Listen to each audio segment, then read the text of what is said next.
Hello, hi అండి. ఇప్పుడు మీకు ఒక స్టోరీ చెప్తా. స్టోరీగా రియల్ జరిగిందనమాట, మా ఫ్రెండ్కి మాట. ఇప్పుడు ఈ అమ్మాయి వచ్చి ఒక అతన్ని లవ్ చేస్తుందన్నమాట. ఉమ్, ఇంట్లో వాళ్ళు అలా ఒప్పుకోవట్లేదు. ఏంటి రీజన్ అంటే, ఆ అమ్మాయి ఒక మిడిల్ క్లాస్ పర్సన్ని ప్రేమిస్తుంది. ఫైనాన్షియల్ కొంచెం వీక్ ఉంది.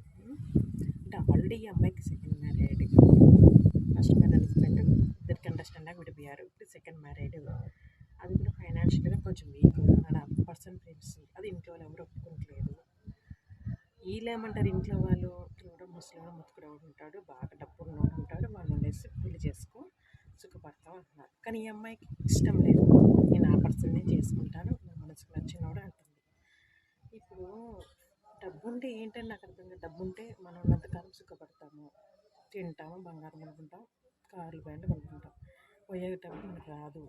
మనకు కావాల్సిన మనకి ఇష్టమైన మనిషి మన పక్కన లేకపోతే ఎంత డబ్బు ఉన్నా ఏం లాభం అండి? నాకు అర్థం కావట్లేదు.